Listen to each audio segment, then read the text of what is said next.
acelerador de mais momentos. Esse acelerador vai ser muito bom para fazer teste por grande precisão naquele. Como construir mais momentos, a massa do burro, né? Você tem a da massa da leve, você pode ter investigação mais a fundo daquele. Então, até assim, até a física para a física atômica, você consegue perceber mais coisas. Até porque também o burro tem uma característica boa. Ele interage muito menos com a matéria do que o elétron. Quer dizer, os burros passam mais. O elétron interage com quase tudo. Então você perde um pouco de informação quando tem interação.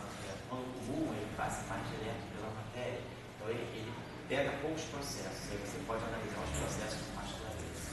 Parece que o pessoal está justamente já está discutindo para construir essa máquina de burro. Essa é uma máquina também meio cara, sabe? Mas parece que para justamente poder fazer testes mais alta precisão. Na Europa, parece que os Estados Unidos estavam querendo também. A nossa situação está cada vez mais complicada, né? A questão da ciência lá está cada vez mais complicada. Eles estavam até tentando fazer, parece que a ideia começou a fazer essa máquina de burro, nada é verdade. Mas aí, como estão cada vez mais chegando os financiamentos, o pessoal acho que já não tem nem mais esperança de construir nada. Aí parece que está tendo uma discussão. Ia ter um workshop agora, esse mês de setembro. Não sei se mais para o final, lá para 18, por aí. Eu vou até perguntar ao Arthur. Parece que ia ter um workshop lá para poder discutir essa questão dessa nova máquina de burro, questão de custo. E aí, tentar criar um projeto para poder apresentar aos governos, né, para poder construir. Eu acho que aí vai ser coisa mais interessante. Vamos começar então aí. Então, a nossa ideia hoje é trabalhar. Então, a gente está fazendo o seguinte: nós já, nos casos anteriores, a gente deu bastante ênfase à parte de a estrutura de divergência ultravioleta, que nós vamos começar a ver agora, e aí fizemos toda a discussão para não renormalizabilidade. Aí agora vamos começar a apontar para processos especiais. Então, para a gente poder compreender mais a fundo, renormalizar. Então, nosso primeiro projeto, quer dizer, daqui para frente no curso, o que a gente vai querer fazer vai ser a renormalização, não vamos querer fazer. Em detalhes, né? A renormalização. Regularização nós falamos na aula passada, introduzimos a questão da regularização dimensional, então, a renormalização daquele. Então, esse vai ser o nosso. Daqui para frente nós vamos estar interessados. Então, para a renormalização da QED, nós vamos ter que estudar 3 processos fundamentais para poder contar. Nós já tínhamos feito a renormalização da QED, nós já tínhamos identificado pela contagem de potência, né? Então, nós tínhamos visto que a contagem de potência dos gráficos primitivamente divergentes indicava para nós, né, que nós tínhamos uma estrutura de divergência que obedecia a essa indicação. E aí nós tínhamos identificado as 3 estruturas que são primitivamente divergentes nessa teoria, na QED espinorial. Né? Na QED espinorial. Na QED espinorial nós tínhamos a polarização tá? Qualquer gráfico, né? Em 2 linhas externas de fótons, o que a gente chama de alta energia fóton, do elétron, alta energia do campo fermiônico, e o vértice.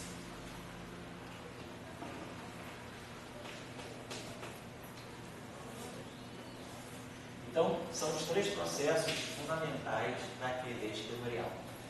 Eu vou sempre fazer o seguinte: o meu acordo com vocês, assim, em termos de vocês trabalharem, né, de vocês repassarem as aulas aí, quando vocês forem estudar, seria: eu vou entrar em mais detalhes aqui na aula, na QED espinorial, e vou deixar, o que a gente fizer aqui com a QED espinorial seria sempre propício que vocês fizessem um paralelo para a QED escalar. A QED escalar tem uma estrutura mais, lembra quando a gente fez a contagem na QED escalar? A QED escalar, ela, por argumentação de renormalizabilidade, ela pedia uma divergência primitiva a mais, né? No caso da QED escalar, aparecia uma divergência extra, né? Quer dizer, aparecia a regra de contagem de potência, né? Ela ficava 4 menos o número de linhas externas dos fótons, menos o número de linhas externas dos escalares. E aí a gente tinha uma estrutura mais de divergência, que era essa estrutura nova aqui.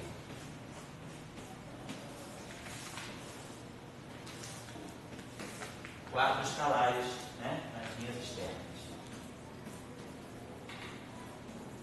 Então aparecia uma nova função de 4 pontos, e aí a gente lembra que naquele escalar a gente foi obrigado a introduzir esse acoplamento aqui na ação. Então a gente introduzia, colocava esse acoplamento aqui. Então aparecia uma constante de acoplamento nova, que era uma constante de acoplamento que não é de gauge, né? A QED escalar. Então, a QED extensorial não, ela é completamente uma teoria de gauge. O único vértice que tem, que é o vértice de interação do fóton com o campo do elétron, ele é um vértice de gauge, ele é IE, né? Psi-barrado, gama mi, psi, então eu só tenho vértice com interação de campo de gauge. Na QED escalar, então vai aparecer uma novidade. Eu tenho uma interação que não é de gauge. Esse parâmetro de lambda fica solto. É uma outra constante de acoplamento de alta interação da matéria. Também comentei com vocês, né, a título de reforçar a ideia das simetrias, a importância das simetrias, né, no estudo das divergências ultravioletas. Nós comentamos que numa teoria supersimétrica, se eu tivesse, por exemplo, então, a QED supersimétrica, na QED supersimétrica, a gente mistura a QED extensorial com a QED escalar. Deixa eu mostrar isso para vocês. E, ao mesmo tempo, essa constante de acoplamento aqui, ela não fica desligada das interações de gauge. Apesar desse acoplamento aqui não ser um acoplamento de gauge, na QED escalar, esse lambda, ele nada mais é, na supersimetria, ele põe que esse lambda seja o E2, ou seja a constante de acoplamento de gauge. Então, apesar do vértice que está aqui não ser um vértice que envolva o fóton, né, todos os vértices das eletrodinâmicas têm sempre o fóton interagindo com a matéria. Aqui, ele escalar, ela entra com essa particularidade. Eu posso ter, aliás, tenho que ter um vértice novo, que não é de gauge, para poder ter renormalizabilidade. Mas aí, se eu considerar, por exemplo, a QED num cenário supersimétrico, apesar desse acoplamento aqui não envolver o campo de gauge, a constante de acoplamento é a constante de acoplamento de gauge ao quadrado. O lambda tem que ser o E2. Então a gente acaba tendo uma teoria com uma única constante de acoplamento, mas sem supersimetria, isso aqui não acontece. De fato, eu tenho outro acoplamento independente. Então eu vou, a minha organização para vocês, assim, para efeito de estudo, seria que o que nós fizermos aqui na aula para a QED extensorial, eu vou mostrar como é que vocês podem já fazer a extensão para a QED extensorial, para competir. A um loop vai aparecer um gráfico extra na QED escalar, e aí vocês tentem fazer como exercício, né, fazer por fora a QED escalar. A QED escalar tem alguns livros, por exemplo, do Graner, eu acho que ele faz a QED escalar com mais detalhe, e o 26 São Zuber também. Em geral, os livros fazem a QED extensorial. Em geral, é a QED extensorial. Então, como exercício, vocês fazem o que ele faz, o que ele está falando. A gente trabalha com uma QED fotônica. Certo. E você tem, digamos, gráficos aí com 3 fótons. Certo. E 4 fótons. Você tem vértices, então você tem vértices de alto acoplamento dos fótons. Porque os bósons de gauge, né? A questão que eu acho que existe, não sei se você está colocando, no teu curso de eletromagnetismo, o campo a mim ele é meio estranho, né? Ele não é um campo natural. Ele aparece com aquele que você está falando, né? Isso. Agora, a questão é que se esse campo a mim que aparece com aquele ele preserva uma estrutura de massa que ele só interage com carga elétrica. Aí aqui, em princípio, tem que ter uma carga elétrica com a interação que não é com a carga elétrica é não mínima, isso. Interação secundária. Então, quer dizer, nesse campo da luz, Quer dizer, a carga elétrica não precisa ser, ela entra no pilorial, mas o perto não precisa ser da carga elétrica. Ele tem uma... Quer dizer, a estrutura de gate não é necessariamente só a estrutura da carga elétrica. Bom, você vai falar sobre isso aqui dia 12, né? Eu vou falar corante.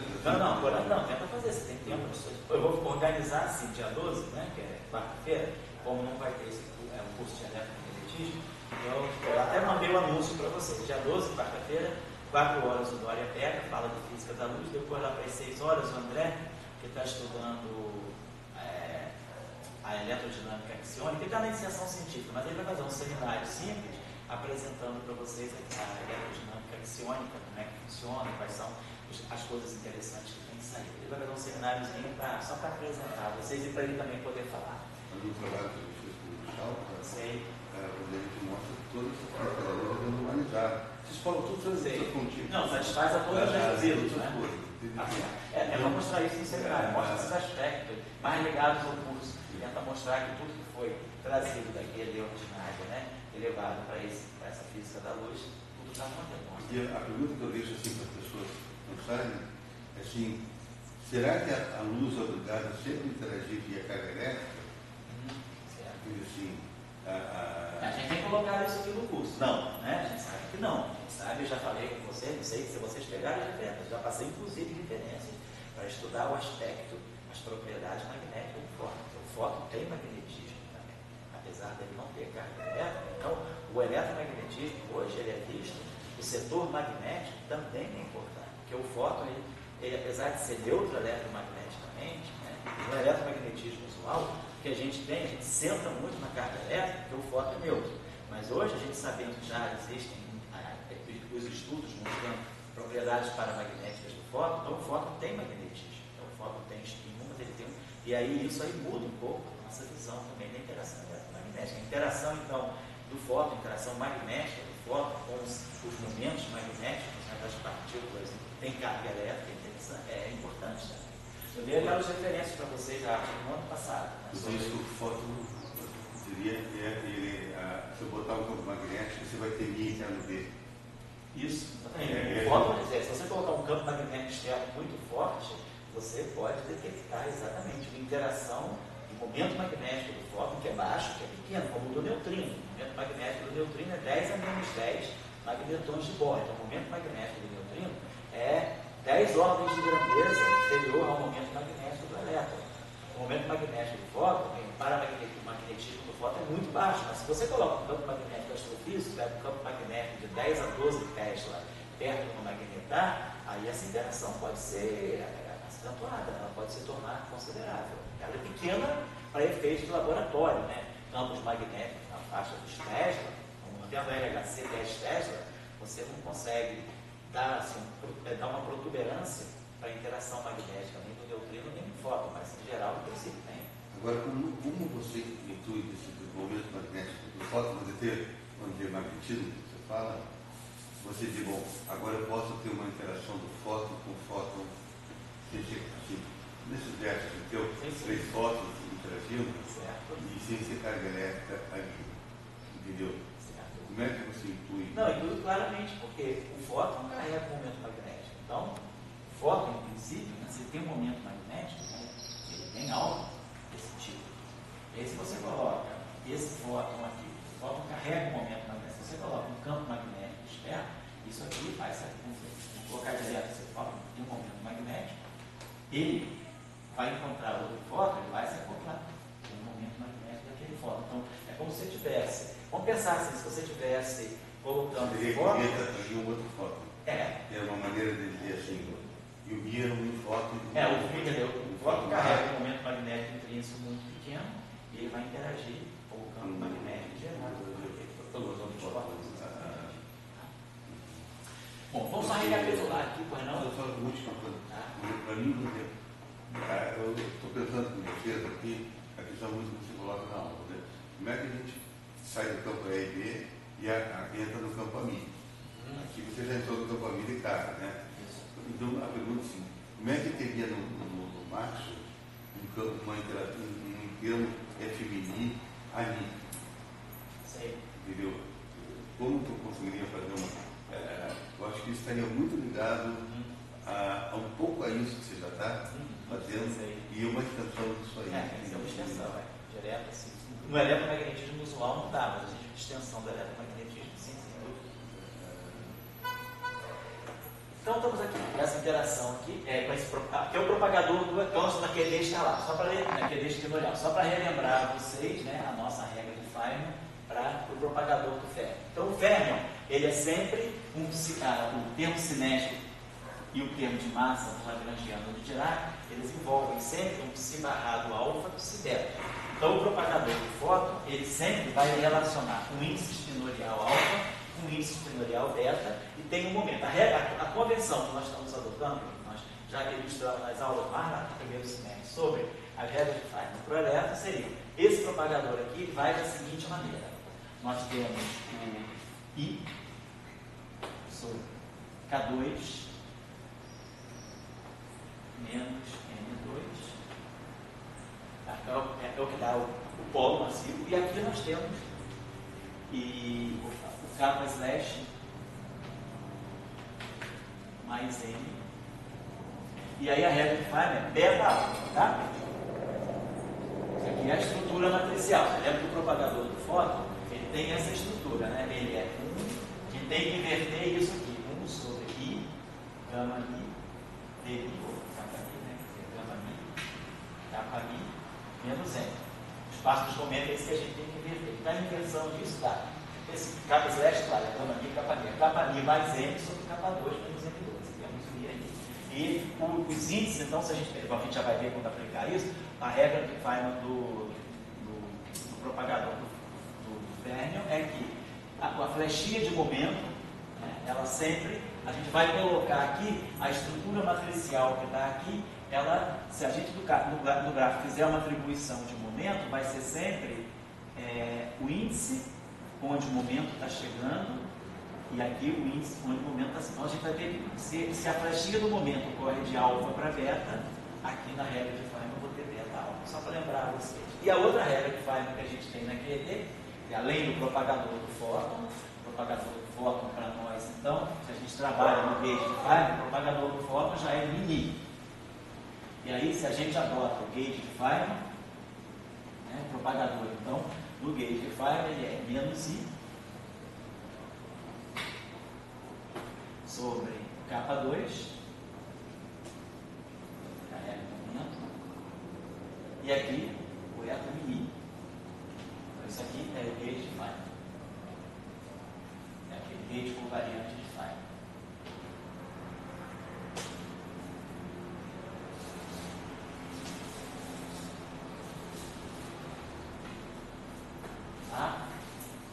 E depois nós temos a regra de Feynman para o vértice. Para o vértice nós temos essa estrutura aqui, nós temos visto, né? Então a estrutura do vértice, a gente tem aqui o vértice, teremos então assim, um férmion entrando, um férmion saindo, né? Psi barrado alfa psial. Então a estrutura é essa. A linha de férmion ela continua. Então eu tenho um férmion entrando, o férmion já tínhamos explicado porque eu poderia colocar linhas diferentes, mas eu aproveito o campo do psi e vejo então uma linha do psi barrado, uma linha do psi, a estrutura é essa. Psi barrado entrando, psi saindo. Aí então nós temos aqui um índice alfa, e essa linha aqui é uma linha fermiônica, então ela traz um índice alfa, um índice de férmion. Essa linha aqui é um índice beta, que é um outro índice de férmion, tem que carregar. E cada linha de fóton carrega o índice mi, que é o campo é a mi. E a estrutura desse vértice aqui, então, para nós, ela é menos I. A matriz gama mi. E aí a matriz pegada, o elemento de matriz, beta alfa. Então, a gente pega o índice que está saindo do vértice e o índice que está entrando no vértice nessa ordem. Então, essa é a estrutura de regra de Feynman que a gente está usando. Claro, eu estou colocando no vértice o delta de momento. Está incluindo isso que quando eu colocar aqui um momento, vamos dizer assim, um momento T1, um momento T2, vou colocar aqui um momento T3, né? Estou colocando, mas está implícito que a soma dos momentos se consegue. Então, para mim, P1 é igual a P2 mais P3. Eu não estou colocando delta de conservação, porque está implícito que a gente já sabe que em cada, a gente até quando deduziu, quando foi cuidado aí, né? A gente deduziu os power count, a gente sabia que cada vértice colabora, contribui com um delta de conservação do momento, que é o que justamente usa para gerar os loops, cancelar as integrais que vêm dos propagadores. Então, essas são as regras de campo, tá? Ordinárias da QED normal. Vamos trabalhar então no gauge de Feynman. Então, o gráfico que a gente vai estudar, o chamado gráfico de polarização do vácuo, que é o texto legal, é esse. Esse foi. Vou falando só para poder ter um longo processo, essas 3 regras de Feynman, elas resumem tudo, né? Isso. A partir daí, a gente só faz cálculo. Isso, algo perturbativo. A questão é como perguntar o que significa isso aí, certo? E daí eu tenho assim, uma pergunta, digamos, como a gente vai além de Marx? Né? Então, aí está explicitamente que você vai além de Marx, botando o AMI, né? Nos últimos valores, e a carga elétrica, né? Isso. Se não tem economia, etc. Você acha que, para você, na tua intuição, quem que é mais significativo para você ir além de Marx? O AMI ou a carga elétrica? Para mim é o AMI. Para mim, o mais importante é o campo. A carga é um parâmetro. Eu acho que o mais fundamental é o campo. A carga é uma constante de acoplamento, quer dizer, parâmetro, né, que vai estar ligado à constante de acoplamento. Mas eu acho que o fundamental é o campo. O campo é que decide. A partir do campo, a gente espera poder gerar tudo. Porque o estudo que eu tenho assim, de ter feito, assim, eu vejo que o pessoal, a carga elétrica é tudo para você. Assim, eles estavam todos esses ordens, tudo isso, eles botaram. Eu acho que naquele período é uma questão de tempo. Hoje a gente já não tem mais essa visão. Eu acho que hoje, depois do desenvolvimento de todas as teorias de campo, e também o próprio desenvolvimento da teoria de ano 1000, a gente já está muito mais interessado na estrutura de campo. Eu acho que as constantes de acoplamento, até porque também naquela época, você não podia imaginar que a carga elétrica, ela, vamos dizer assim, a constante de acoplamento, ela não fosse uma constante, né? Tanto é que a gente importou esse nome, né? Constante de acoplamento, mas a gente, na verdade, não devia ficar falando constante de acoplamento, a gente devia falar parâmetro de acoplamento. Por quê? Porque a gente sabe hoje que o parâmetro de acoplamento, ele tem um caráter que a gente chama de running coupling constant. Então, vamos entender daqui daqui a umas 3 aulas, mais ou menos, nós vamos começar a trabalhar a função beta da QED. E aí, com a função beta, nós vamos estudar, analisar a estrutura de dependência da constante de acoplamento com as escalas de energia. Então, eu acho que naqueles primórdios, a carga elétrica era o elemento essencial. Hoje a gente já sabe que não é mais tão a carga elétrica. O que é importante para nós é o parâmetro de acoplamento. E quando pensa bem, e esse parâmetro de acoplamento, ele corre com a energia, varia com a energia, certo? Então eu acho que a gente vai apurar um pouco mais essa questão, certo? Porque acho que quando a carga se valorizou primeiro. Eu acho que a carga perdeu o impacto do céu. Claro, é sempre importante, mas a gente tem que entender que agora ela é uma coisa, o valor é meio circunstancial, depende das causas. A pergunta que vem é assim, o que é eletromagnetismo, né? Sim. Quer dizer, porque vamos dizer, o campo AMI, ele também está na interação fraca, né? Sim. Entende assim? Então, se ele está na interação fraca, no eletromagnetismo, o que é eletromagnetismo? A carga elétrica, ela recente da interação fraca. E digamos, a carga elétrica é o AMI que prendeu o que é eletromagnetismo. Mas o AMI se demonstra ser mais. Ele é uma coisa além, né? Lá no final do curso, nós vamos falar de técnicos grandes das medidas de precisão da QED, e nós vamos ver, por exemplo, que a constante de acoplamento, a razão giromagnética da elétrica, o fator G, que vale 2, né, pela teoria de Dirac, o fator G, ele recebe as correções da QED, mas ele recebe também as correções do setor elétrico. Então, as medidas de precisão que a gente tem para o G do elétron, para o G do Google, eles vão trazer informação também, que era uma coisa que era para ser só eletromagnetismo, para ser só uma correção à carga elétrica. Então, essa correção da carga elétrica ela depende também das constantes de acoplamento fraco. A gente começa a ver que quem faz isso, os campos, o campo é que mostra isso para a gente. Então vamos começar a escrever já. Uma última coisa, na terça-feira, eu acho que perdi um dia, eu acho que é quarta-feira. Na quarta-feira vai ter uma palestra desse encontro que vai ter. Sei. No Chile, lá de Pernambuco. Não vai todo meu, não, seja. Sei. Sobre fotônica não linear. Tá certo. Vale a pena. Só quer fazer? Eu acho que se eu olhei bem, eu dei primeiro da manhã. Então depois eu vou olhar no programa, depois no segundo intervalo, vou colocar isso no quadro. Vale a pena assistir. Tem o do Grafel também. Oi? Do Grafel. Vai ter fotografia também? Do Grafel. São coisas mesmo. Vale a pena, eu acho que é terça-feira. Né? Eu vi lá embaixo assim. Vamos olhar vale a pena. Olha aí, pessoal, então vamos colocar aqui o gráfico que a gente fica, né? O que eu tenho aqui? Ó? Então, nós temos essa linha, esse vértice aqui, o que ele me dá? Esse vértice da esquerda. Ele vai me dar menos IE. E aí aqui nós temos gama mi. Quer dizer que aqui tem o vértice mi. Então, essa linha do fóton aqui que traz índice mi, ela tem que se acoplar com a matriz gama correspondente aqui, gama mi. Beta alfa. Então, é esse vértice da esquerda. Agora, nós temos esse propagador aqui. Esse propagador aqui, vamos pegar o propagador de baixo. Então, esse propagador aqui, ele vai ter I sobre K mais P ao quadrado menos N2. E aí, a estrutura matricial dele é colocar aqui, capa slash, é o momento que está nessa linha, gama mi, capa slash, mais P slash, mais N. Qual é a estrutura de índices, né? Está chegando aqui, saindo daqui, vamos ficar aqui, ó.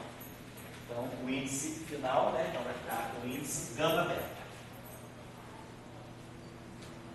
Aí, quando chegar do lado direito, eu vou encontrar o vértice eletromagnético, acoplado com o índice Mi, o ANI. Então, nós vamos ter menos IE, gama Mi. E aqui, mesma coisa. O índice que está saindo é o índice delta. O índice que está entrando é o índice gama. Está aqui, ó. O índice que está saindo, o índice que está entrando. Então, nós vamos produzir aqui um delta gama. E aí nós vamos ter o propagador superior, o propagador fermiônico superior, que vai ser I sobre K2 menos N2. E aí a estrutura matricial desse propagador, capa slash mais N. E aí alfa delta. E aqui vai diminuindo. Gama mi. Gama igual a gama mi. Hã? Gama mi, gama delta igual a Não. As matrizes gama não são simétricas. Simetria bem definida. Tá? Então nós colocamos lá o propagador beta alfa, tá certo. Então observe bem uma coisa. Olha só a estrutura que se forma. Então a gente pode tirar. Então vamos ver. Menos IE, tem um detalhezinho que eu não estou colocando aqui, mas vamos ver se vocês se lembram das aulas anteriores, né? Então nós produzimos o menos IE ao quadrado. Menos IE daqui, o menos IE daqui. Vamos colocar os propagadores, né? Tem o fator I, então nós temos I. Então nós temos um e 2 que vem do propagador fermiônico. Vou botar aqui I. Menos um e 2 aqui. E aí nós temos aqui, vou botar depois a gente I sobre K. Vamos colocar primeiro os denominadores. Então, capa mais P ao quadrado menos N2.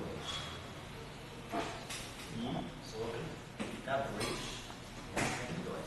Claro que no final eu tenho que fazer, todo mundo está lembrado, para cada loop, uma integral no momento daquele loop. Né? Então, claro, eu não estou colocando aqui para vocês, depois a gente coloca, mas claro que todo esse loop fermiônico aqui ele é regulado por essa integral. Integral de 34 k sobre 2π. Certo? Agora vamos olhar a estrutura matricial. Olha só. Eu tenho aqui gama mi beta, alfa.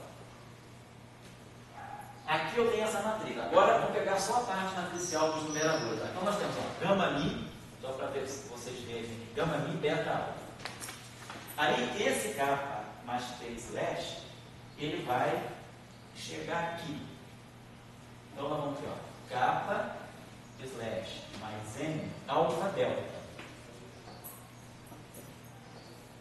Aqui são elementos de matriz. Agora gama ni, delta, gama. E aí aqui nós temos kappa / mais 3 / mais m, gama, delta.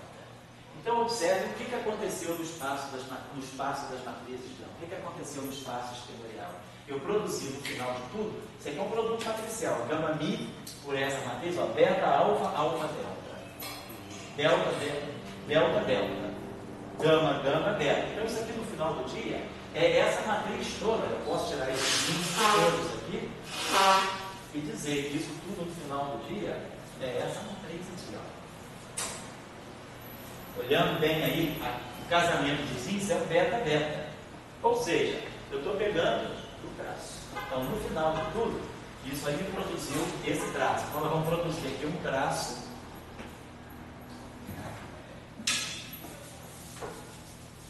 Então, vamos produzir o traço de quê? De gama mi, kappa, mais m, gama mi, kappa, mais t, mais m. Tudo isso dentro daquela integral. Certo? Então, colocando as regras de Feynman e índice, colocar certinho, o traço sai automaticamente. Agora aí tem um detalhezinho, que eu não sei se vocês se lembram, lá no curso do primeiro semestre, que eu tinha mostrado para vocês, dado o caminho, assim, mais ou menos o caminho, para vocês entenderem por que cada loop fermiônico, sempre que eu fechar um loop exclusivamente com linhas fermiônicas, aparece um fator -1. Então, esse fator -1 aqui é colocado à mão, não, como parte das regras de Feynman. Dentro da QED escalar, eu coloquei ali, da QED exteriorial, existe uma regra de Feynman, ou não QED exteriorial. Qualquer teoria fermiônica, qualquer modelo de fermions quantizados, a gente tem um -1 quando a gente fecha um loop fermiônico. A ideia é que a gente... Por que esse -1 aparece? Se vocês se lembrarem, nos nossos estudos anteriores, os campos fermiônicos são anticomutantes. Eles são campos que tomam valores de uma álgebra de Grassi. Então, quando a gente, se vocês se lembrarem, quando a gente deduziu como é que ficavam os gráficos, né, a gente pegava um vértice, então a gente tinha um vértice de interação, psi barrado, psi, ami, estou esquecendo a carga elétrica, estou esquecendo os fatores. Então, isso aqui é o vértice da esquerda. Quando eu pegava o vértice da direita, ele também tem o psi barrado, gama ani, psi, ani. Então, essa é a estrutura dos vértices. Então, quando eu criei esse loop fermiônico aqui, o que eu fiz? Eu deixei esse campo parado na perna externa e esse campo aqui na outra perna externa. Eu deixei os campos ali, o loop, eu só coloquei propagador nos terras. Então, as pernas, o que a gente chamava de pernas externas do gráfico, são campos, é um campo amigo, um campo amigo. Estou pegando isso. E aí, o que eu estou fazendo? Eu estou gerando propagador do psi barrado, do psi barrado, do psi. Para poder gerar, então isso aqui, olha, é um psi barrado, vamos dizer, psi barrado alfa, gama mi, alfa beta, psi beta, então tem a estrutura, eu estou colocando aqui, mas eu tenho a estrutura de índice aberta aqui, psi barrado alfa, gama mi, alfa beta, psi barrado gama, gama mi, alfa, psi delta. Para eu formar um propagador, o que eu tenho que fazer?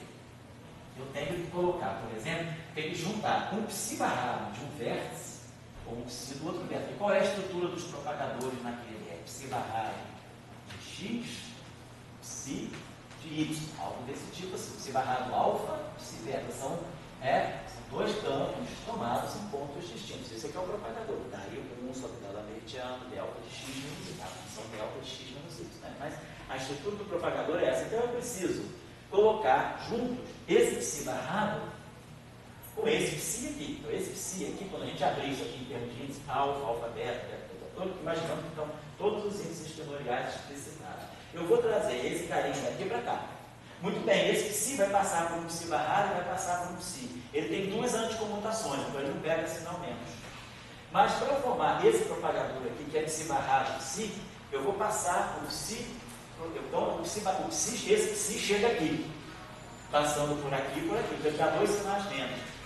Então quando ele chegar lá, sobrou esse propagador para eu formar, vai ter que ser o psi barrado psi. Então esse psi forçosamente vai ter que passar pelo psi barrado, e aí ele ganha um sinal menos.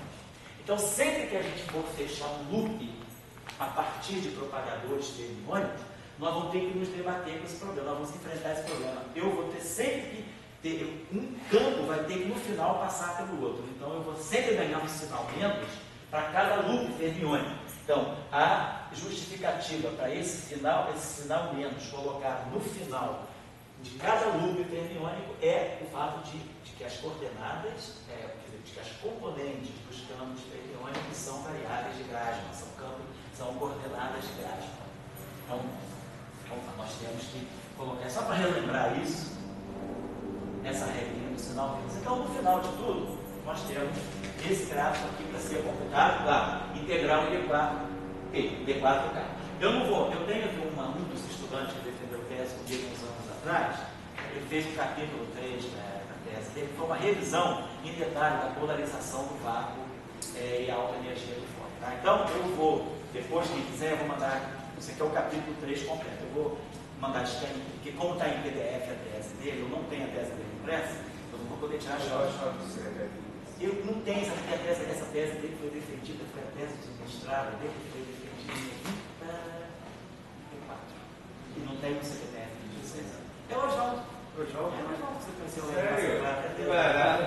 Ele fez isso em 3 dimensões, em 4 dimensões, e depois fez em 3 também. Aqui eu estou dando a polarização do vácuo, ele fez em 4 dimensões, como revisão, e depois em 3 dimensões. Naquela época estava se estudando PET, Science, essas coisas, então ele fez essa parte em detalhe da Christian. Se alguém quiser depois, eu posso até tentar resgatar a tese dele e mandar xeroquear para você, mas eu depois eu dou isso aqui para você, porque está tudo em detalhe. Então eu não vou repetir, porque como é uma tese de mestrado, a gente pediu para colocar tudo em detalhe, todas as passagens. Né? Vocês aqui já estão fazendo isso aqui, já tem um pouquinho mais de distância. Eu vou colocar então aqui, só colocar aqui os passos essenciais, eu estou colocando as regras de Feynman que a gente costuma usar. Então, esse é o gráfico integral em D4. Agora, não vamos ficar nos atendo. Aqui a gente vai ter que ter só cuidado. Bom, eu não vou então mais me preocupar com os sinais menos, tá? Então, tem menos i ao quadrado, menos 1, i ao quadrado, menos 1. Então, menos 1 por menos 1 dá mais 1.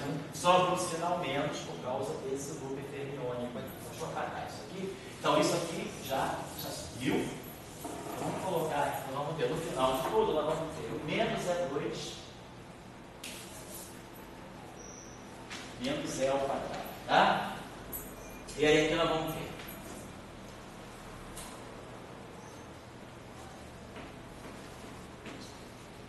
Também, quem quiser ver em detalhe, claro, polarização do vácuo bem calculadinha, o Greiner faz, eu acho que faz em detalhe demais, acho não, faz em detalhe demais, e o Dixon-Zuber, aquele livro que eu também mencionei para vocês, ele já dá um exemplo onde ele calcula a polarização do vácuo com o efeito de 2 núcleos.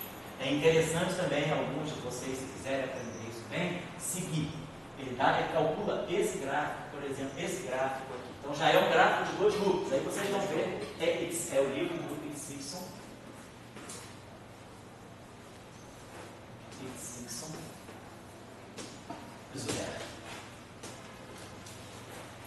Tinha já mencionado esse livro para você. É um livro muito bom, é um livro bem assim, para consulta, bem enciclopédico. Não é um livro feito assim, para didático, o livro é francês, um livro bem completo, para consulta ele é excelente. Tá? Tem alguns tópicos ali que são bons até para o cara realmente aprender, mas em geral ele é um livro ele é meio fechado. Eu acho que, por exemplo, o livro do Pierre Ramon, o livro do Greiner, o livro do Greiner são mais abertos. É a primeira abordagem. Esse livro é um livro mais completo. Muito bom. Então ele calcula já a polarização do vácuo, lá nos capítulos, ele calcula os efeitos de defesa, não só esse gráfico aqui, ele calcula, por exemplo, isso aqui também. Então, quer dizer, efeitos de 2 loops para a polarização do vácuo, certo? Quem quiser bem detalhe, o Greiner faz um loop bem detalhado. Então, isso que eu estou reportando para vocês aqui, está bem feito no Greiner, então. Está bem feito, está muito bem feito no Greiner, está bastante detalhado. Então, só colocar aqui os pontos mais importantes. para chamar a atenção, porque às vezes o cara numa leitura sozinho. Do gráfico deu Oi? Oi? O quê? A valorização do gráfico. Ele foi a renormalização. O estudo ele extrai meio automatado, exatamente. Então, vamos colocar essa integral. Então, a integral que ficou para nós, vamos botar aqui a parte de propagadores, então ficou. Lembra aquele propagador que nós colocamos na outra aula?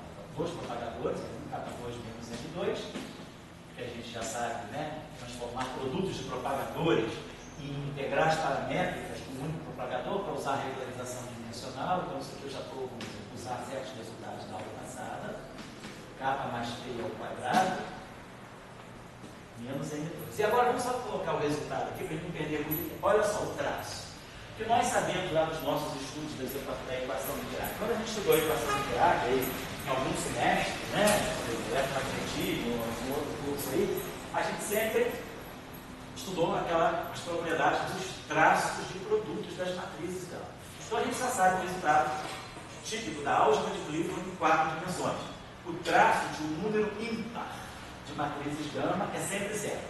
Então o traço de uma matriz, as matrizes gama todas têm traço nulo. Os produtos de números ímpares de matrizes gama têm traços nulos.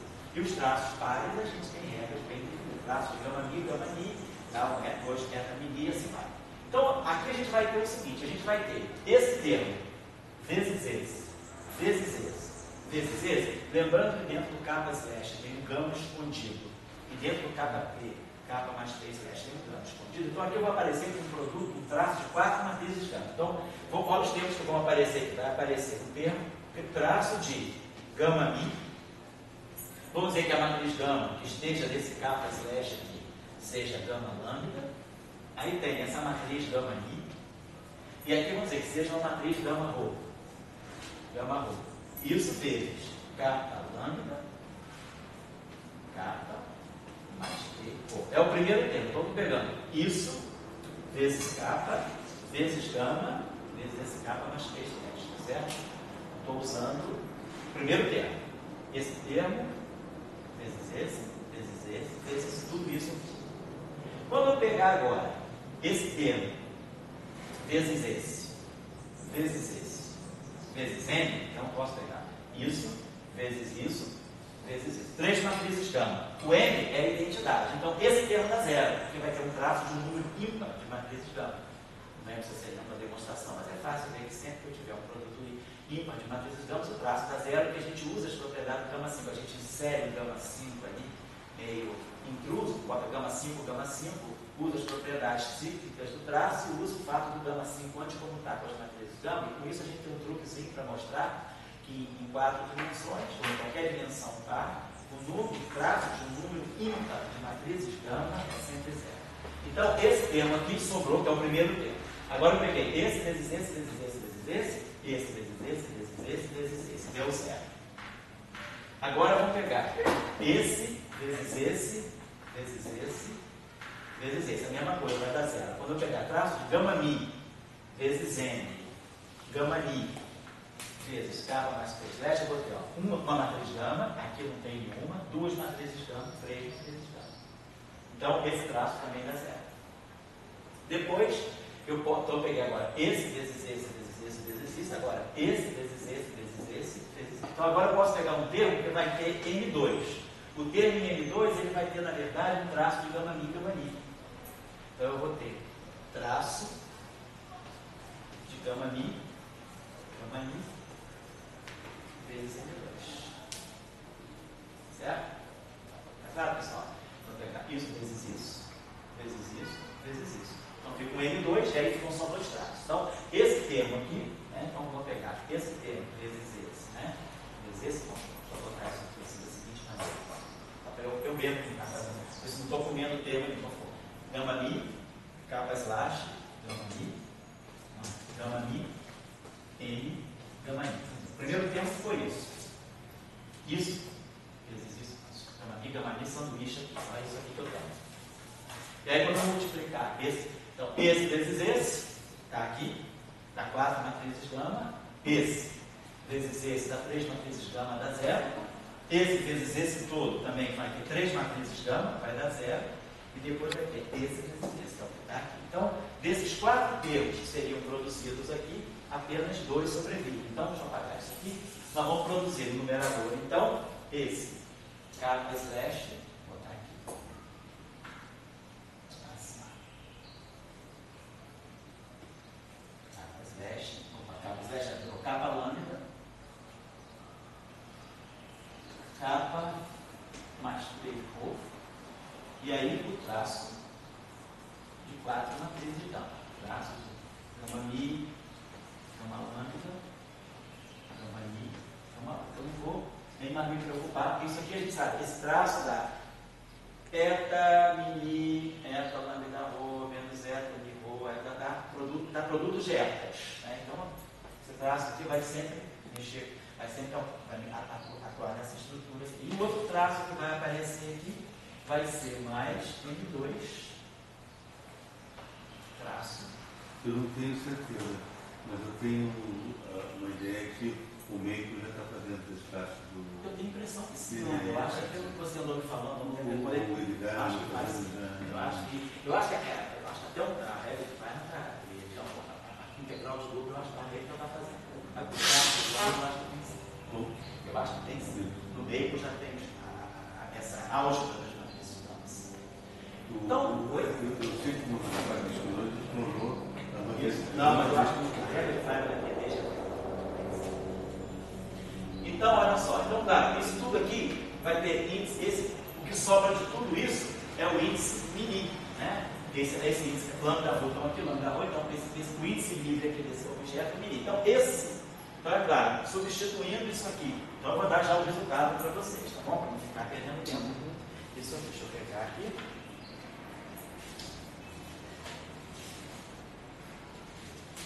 A fórmula integral que vai ficar no final do dia para a gente isso, pegando todos os traços aqui. Então a estrutura que ficou no final de tudo, ficou, deixa eu apagar isso aqui para dar para vocês. Então, quem substituiu os traços, então agora vamos começar a pular etapas, porque são etapas que são básicas, que são álgebra para vocês, né? Eu só quis relembrar um pouquinho aqui a montagem do gráfico do Feynman, para vocês, eu sei que isso aí, se o cara não está praticando, o cara esquece, né? Igual a música agora, né? Você está praticando sax quantas vezes todo dia? Agora que para, mas antes estava... Então, o gráfico do Feynman não precisa ser todo dia, mas se a gente ficar uma semana sem fazer, ele sempre esquece de detalhe. É igual a música, depois de uma semana você não aguenta mais se ouvir. Eu acho que é rebotadora, que eles são caminhão. Então, exatamente. Então vamos lá, então a gente ficou com isso aqui. Esse gráfico aqui, fazendo todas essas substituições dos traços aqui, isso aqui vai dar no final de tudo. A gente substituir essa expressão toda, vai aparecer um fator 4, vai ficar assim, menos 4 é 2. Então vai ficar aqui. Então, só para vocês saberem de onde a gente vai estar. Tá? Q4 capa sobre 2 π quarta. E aí a estrutura aqui dos propagadores da gente, então vou botar aqui 1 sobre capa 2 menos M2.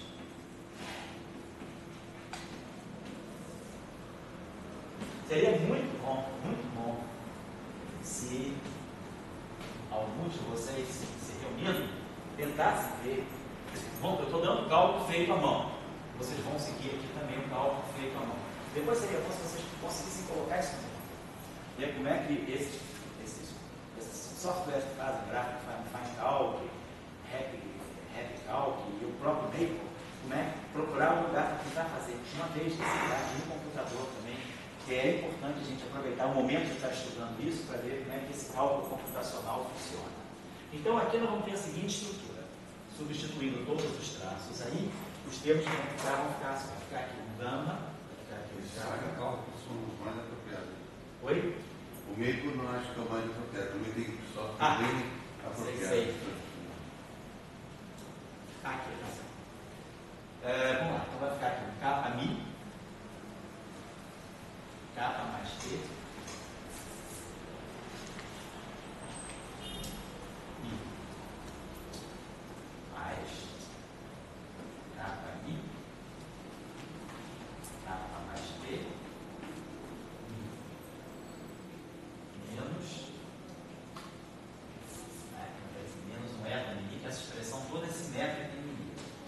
menos eta mi, aí aqui está no meio. Kappa, escalar, kappa mais P, menos N2.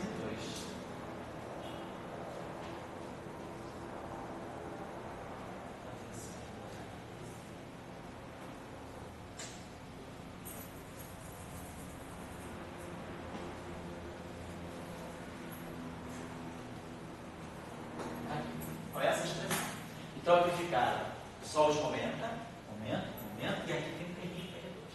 Vamos lembrar então do resultado importante que nós tínhamos calculado lá atrás, quando a gente fez o Power Count. A gente tinha estudado esse gráfico aqui, ele tem duas linhas externas fotônicas, não tem linha externa fermiônica.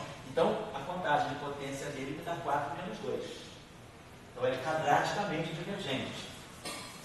Está aqui. A divergência dele é quadrática. K2 numerador, então o numerador, esse termo aqui é constante. Então esse termo aqui ele dá N2 sobre K4. Então esse termo aqui tem uma divergência logarítmica. Mas esses três termos aqui que tem momento numerador, esse termo aqui, assintoticamente, eu estou no limite de P fixo, mas eu estou no limite de grandes raios, domina um K2, um K2 e um K2. Então esse termo, ele é K2 sobre aqueles propagadores. K2 com P4K, dá um K6, né? Contagem de potência, K6 sobre K4. Então aqui, esses três termos aqui, eles estariam nos dando uma divergência quadrática.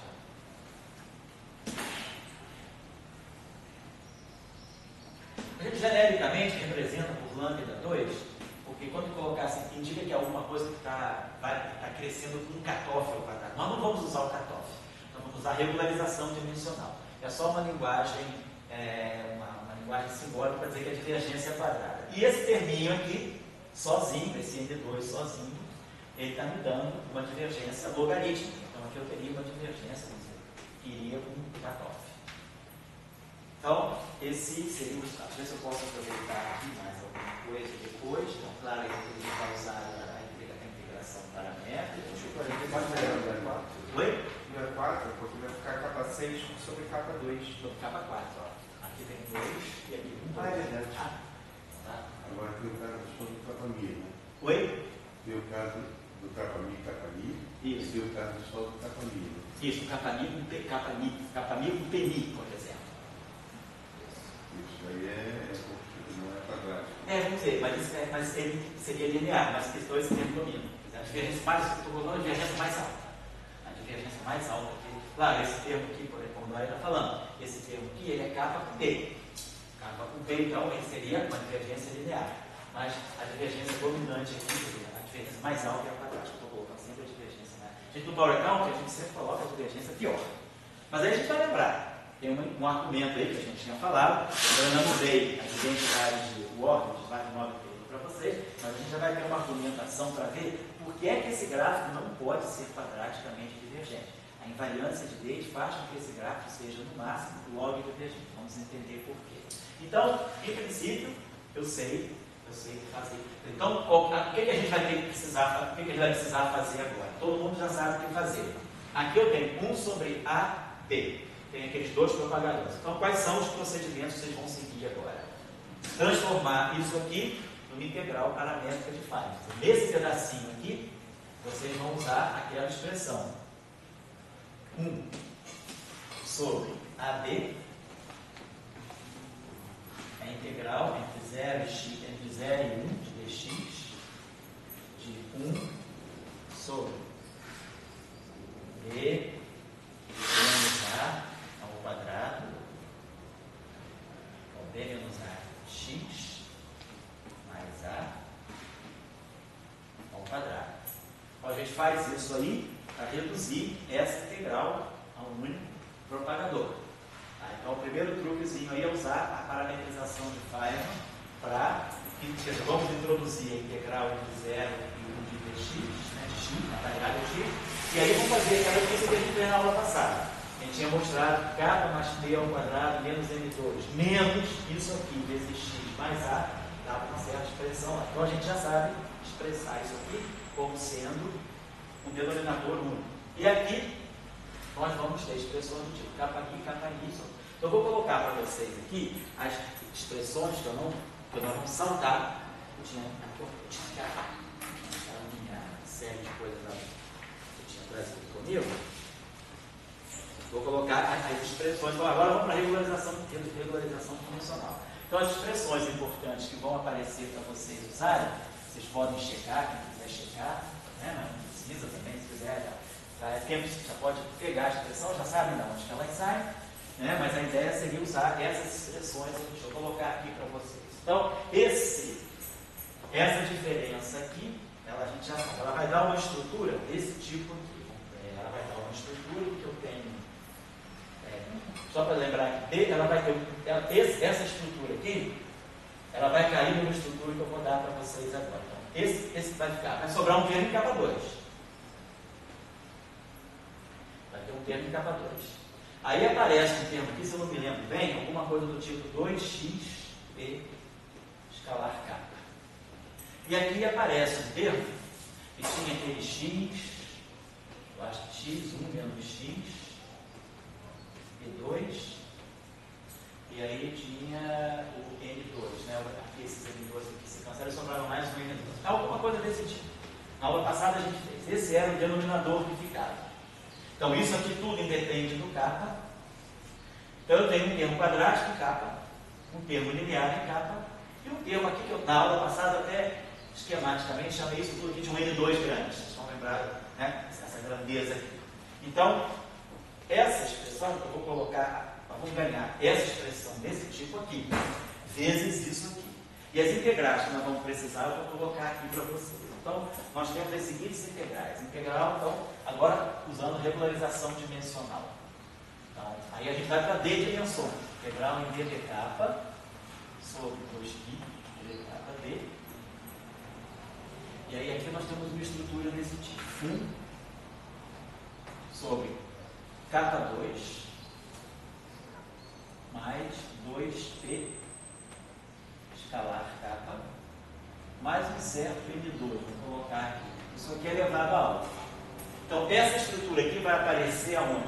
Essa estrutura que não tem nenhum momento no numerador vai aparecer aqui. Ó. Esse termo aqui, ele vai ser justamente θ' vezes N2 vezes uma integral que está carregando esse denominador, que vem daqui. Porque a esse ponto, eu já substituí isso aqui por isso aqui. E aí o denominador que vai aparecer vai ser isso aqui ao quadrado. Então, a única diferença é que tem esse x aqui. Vai ficar. Aquela expressão que eu estou dando, ela se aplica a todos os casos. K2 mais 2p escalar k mais 3. Se tiver um x naquela expressão, aqui não tem um x, é só substituir essa expressão que eu estou dando, onde tem p, vocês colocam xp. Então, essa expressão que eu estou dando aqui, ela vale sempre que tiver uma estrutura desse tipo no denominador. Qualquer coisa que aparecer multiplicando o k, eu redefino como sendo meu p. Então, essa estrutura, ela dá para a gente isso.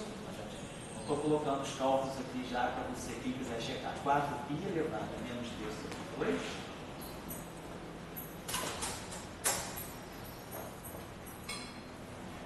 Gama de alfa, menos 2 sobre 2, sobre gama de alfa. Alfa, nesse caso, é 2. No nosso caso, alfa é 2. Eu tenho 2 propagadores, vai aparecer um fator 2, uma potência 2. Então, gama de 2 a gente sabe que é 1.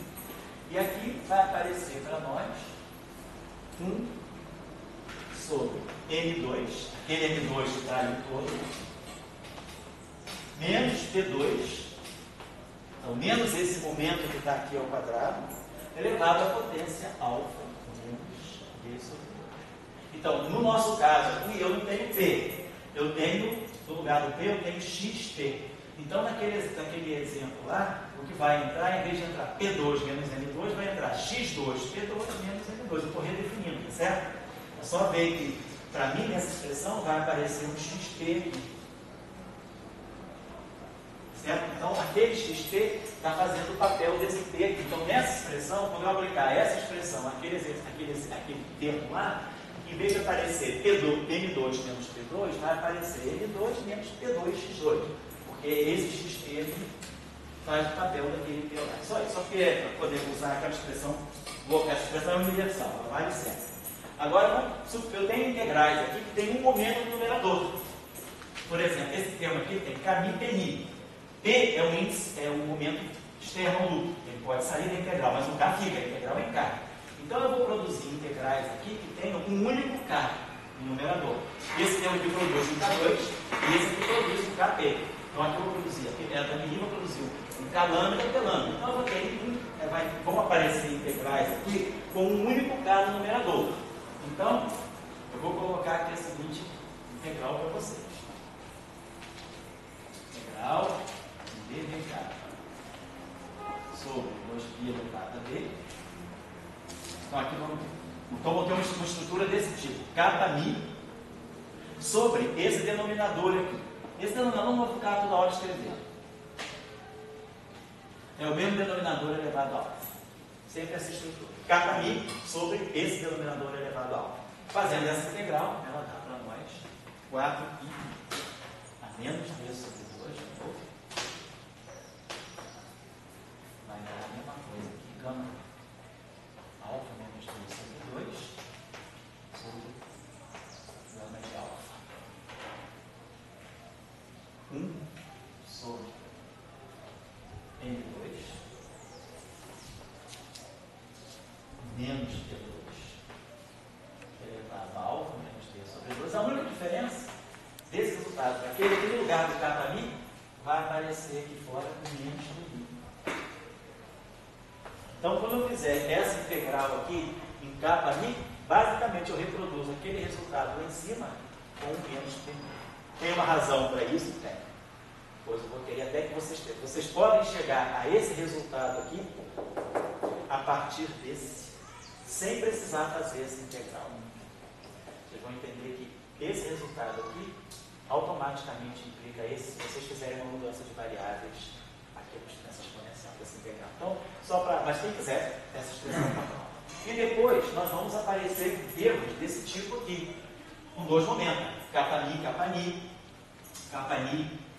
que é simétrico, a mesma coisa, e esse aqui é o mini kappa, não é kappa alfa, que isso aqui é kappa alfa, aqui é um alfa, então é mini kappa alfa, ou kappa ni, kappa alfa. Essa expressão aqui é genérica, vou botar uma expressão com dois K's no numerador, que serve para esse termo, serve para esse termo e serve para esse termo, só fazer os dois índices se contraírem. Então nós vamos ter essa integral agora.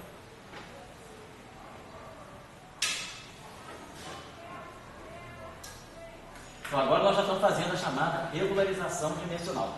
Montamos a integral, vimos qual é a estrutura de divergência, vimos que tem divergência quadrática, divergência linear e divergência logarítmica. E aí agora, quando eu tenho a divergência, eu tenho que jogar essas integrais em d dimensões, lembrando que na nossa regra de regularização dimensional, d é 4 menos epsilon. Epsilon é o parâmetrozinho chamado de regularização. Aqui tem um detalhe que eu vou dar para vocês, que é a introdução de um parâmetro de dimensão de massa, já vamos entender por quê. Por enquanto, vamos fazer essa integral assim. Então, essa integral que vocês vão precisar vai ser essa aqui, a mesma estrutura que está aqui em cima, só que com Kmi. E o denominador idêntico, elevado a alfa. Então, quando eu tenho dois momentos aqui, essa integral vai ficar da seguinte forma: 4π elevado a menos d sobre 2 gama de alfa menos 2 sobre gama de alfa. Aqui 1 sobre n2 menos d2 elevado a alfa menos d sobre 2. E agora vem a estrutura de momento. Aqui vai produzir um TI. E aqui vai produzir mais 1/2 1 sobre alfa menos d sobre 2 menos 1 e multiplica aí aqui N2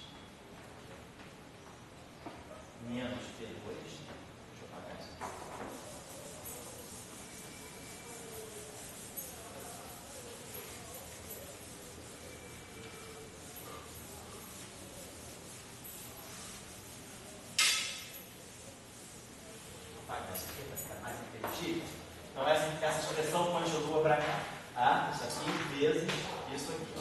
A estrutura que vai aparecer aqui vai ser N2 menos P2 é a I.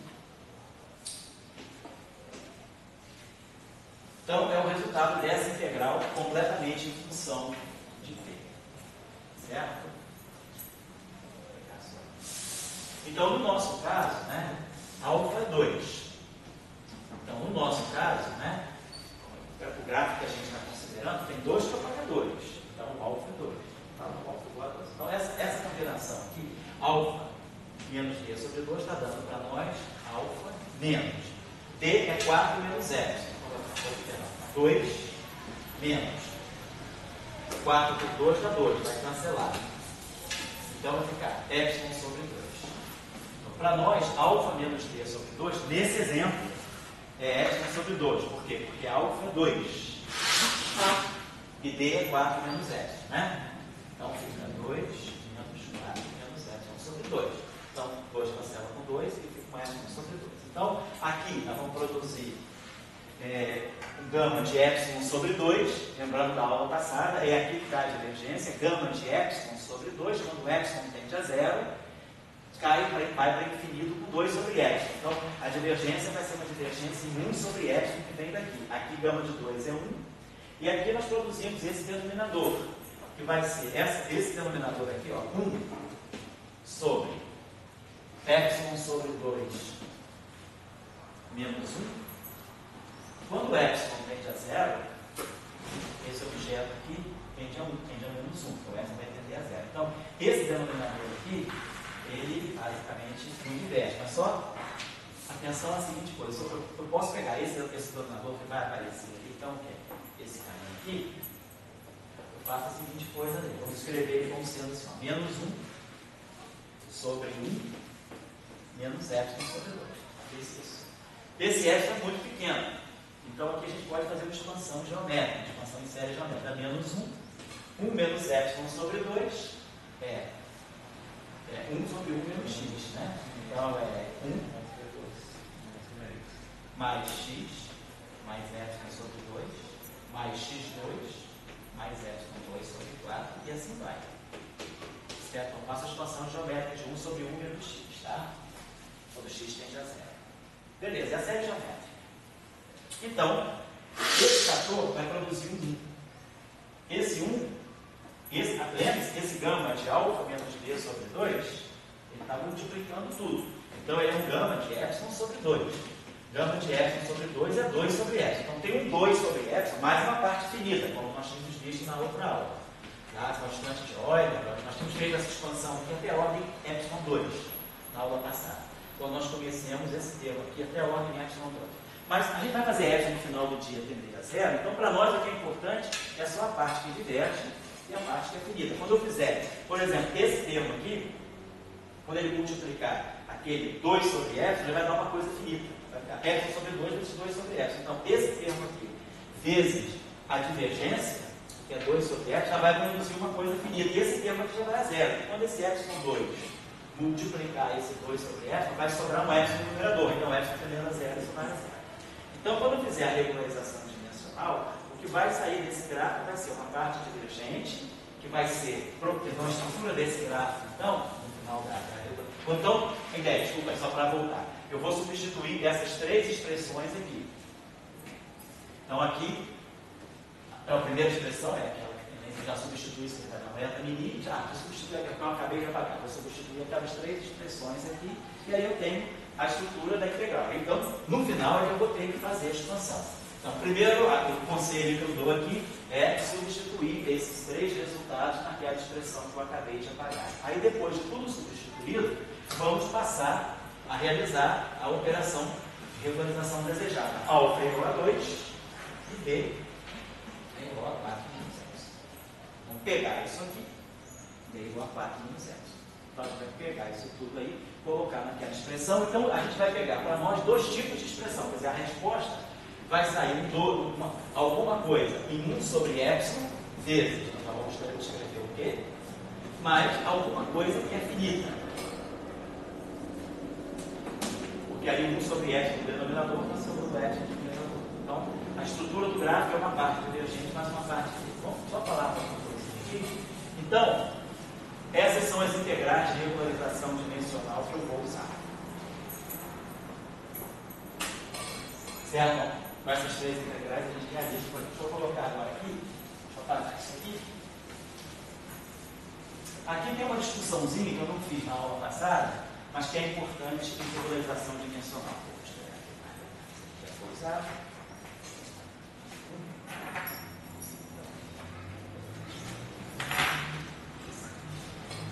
Só uma expressãozinha que eu vou colocar, um detalhe de regularização dimensional, que realmente eu não coloquei na aula passada, mas que quando a gente faz o cálculo explícito fica mais claro. Observe o seguinte, nós estamos fazendo a regularização dimensional. Então, lembre-se que eu tinha explicado para vocês, quando uma teoria de campos é divergente, a gente faz a regularização.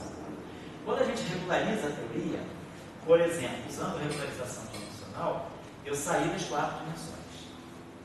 Quando, por exemplo, nós usamos Pauli e Villares, o que nós fazemos? Nós introduzimos novos campos, né, que vão carregar massas mais altas, mas que vão servir para regularizar. Ou seja, eu introduzi novos graus de liberdade. Se eu vou para a regularização dimensional, eu mexo na dimensão do espaço-tempo. Então, eu também mexo na contagem de graus de liberdade. Por exemplo, o caso do fóton. O número de graus de liberdade do fóton é D-2. Se eu estou em 4 dimensões, o fóton tem 2 graus de liberdade. Se eu estou em 3 dimensões, o fóton tem 1 grau de liberdade. Então, se eu estou em 4 menos 7 dimensões, o fóton teria 2 menos epsilon graus de liberdade. Então, eu mexi no número de graus de liberdade do fóton. Então, a questão que a gente coloca quando a gente regulariza na teoria, que a gente sai do mundo, né, daquele espaço-tempo onde aquela teoria foi construída, o risco que você tem é que você ou introduz ou você suprime graus de liberdade. E ao introduzir ou ao suprimir graus de liberdade, a gente pode estar mexendo na unitariedade. Você sabe que a unitariedade, a gente pode tirar o propagador do fóton, em vez do spin 0 desacopla, o spin 1 continua, né? Propaga, isso a gente está fazendo com um grupo de Lorentz em 4 dimensões. Se eu mudo a dimensão, porque quando a gente faz a regularização dimensional, a gente fica muito preocupado só com as integrais. Estou com as integrais, esqueço que eu tenho uma covariância do espaço-tempo para levar em conta. Então, quando eu transitoriamente me coloco em 4 menos f dimensões, eu, na verdade, estou alterando o grupo de Lorentz. Minha estrutura de covariância desse espaço é outra. Então, não é garantido que o módulo de spin 0 em 4 dimensões, ele agora em 2 dimensões, 4 menos 10 dimensões, que ele desacopla com 10 dimensões. A mesma coisa quando eu introduzo Pauli e Villares. Quando eu introduzo Pauli e Villares, eu não mudo a dimensão, eu fico 104, como eu coloquei para vocês na outra aula. Mas nós introduzimos novos campos com a estatística oposta. Então, eu introduzo ghosts, eu introduzo estado de norma negativa. Nós já sabemos do curso do primeiro semestre, né, que se o campo escalar, o campo bosônico tem a estatística trocada, o resíduo dele no polo não é um é um ghost. Então, quando a gente regulariza uma teoria, antes de renormalizar, a gente regularizou a teoria, a gente foi para 3 dimensões, veio nas 4 dimensões, eu introduzi o Pauli e Villares, eu introduzi a regularização analítica, eu mexi na unitariedade. Quando eu retorno para 4 dimensões, aí nós esperamos recobrir a unitariedade. Então, o que eu estou chamando a atenção aqui para vocês é que nós mudamos a dimensão do espaço-tempo, nós mudamos também a contagem de graus de liberdade. Mas tem uma outra coisa que nós mudamos também, a dimensão dos campos. Então, vamos dar uma olhadinha. O que é importante para a renormalizabilidade? Que a constante de é uma condição necessária, mas não é suficiente. A constante de acoplamento é adimensional. Quando nós fazemos a regularização dimensional, vamos pensar aqui, por exemplo, na eletrodinâmica. O que é a eletrodinâmica para mim? É o campo do fóton quadrado, é o campo de Dirac, e Demi, esqueça a massa. E o termo de interação é esse barrado, gama-mi, cinta-mi. O que isso vai colocar? É eletrodinâmica extratorial em 4 dimensões. Aí a gente faz a contagem das dimensões canônicas dos campos. Então a gente sabe. O campo ami, ele tem dimensão de massa. Olha a massa. O campo psi é massa 3 meios. E a constante de acoplamento é justamente adimensional, massa zero, né? Aqui dá 2 duas dimensões vindas do A e duas vindas das derivadas. Aqui, ó, 3 meios com 3 meios com 1, 4, 3 meios com 3 meios com 1, 4. Por isso ia ficar dimensional. Só que agora eu fui para D dimensões. Então, qual é a dimensão do meu campo? Será que a constante de acoplamento se mantém adimensional ou não? Vamos ter. Então, se eu estou em D dimensões e o campo de fórmula descrito por F2, como é que eu tiro a dimensão do campo A? Então, eu sei que o lagrangiano sempre é massa elevado a D. Ele é para poder dar uma ação adimensional. O F lá é dA. Tem o F2. Então, eu tenho duas dimensões de momento vindo aqui. Então, a dimensão que sobra para o meu campo A vai ser D menos 2 sobre 2. Se esse A e esse A tem, né, só esse aqui produz uma dimensão momento é massa ao quadrado. Então, fica M